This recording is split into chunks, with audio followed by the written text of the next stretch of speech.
केन्दुझर जिला स्तरीय अंतर्जातीय तृतीय लिंग दृश्यमानता दिवस कार्यक्रम अनुष्ठित। आज जिला प्रशासन और जिला सामाजिक सुरक्षा सशक्तिकरण विभाग पक्षरु जिला स्तरीय अंतर्जातीय तृतीय लिंग दृश्यमानता दिवस कार्यक्रम अनुष्ठित हो जाइछि।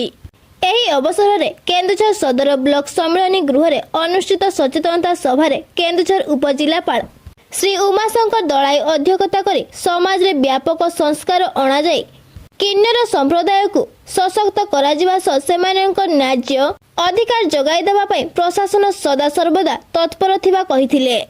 सेमानक समाज रे समान सुविधा सुजोग देबा निमंते केंद्र और राज्य सरकार पक्षरु कार्यकारी हेउथबा विभिन्न योजना संपर्क में आलोकपात करी किन्नर मानक सम्मान देबा प्रत्येक नागरिक मानक कर्तव्य हेबा उचित बोली मत व्यक्त। अन्य मानक मध्य ए कार्यक्रम रे जिला सूचना और लोक संपर्क अधिकारी सार्थक राय, प्रथम तृतीय लिंगी आईनजीवी सलमा बेगम, विभिन्न स्वेच्छासेवी अनुष्ठान कर्मकर्ता एवं तृतीय लिंगी व्यक्ति जोग देइथिले।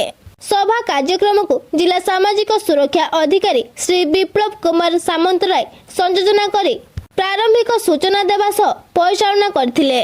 प्रारंभ में तृतीय लिंगी सचेतनता शोभायात्रा जिलापाल कार्यालय परिसर बाहरी नगर परिक्रमा करथिला। सबुज पताका देखाई उपजिलापाल श्री दलाई अनुष्ठानिक भाव शुभारंभ करथिले।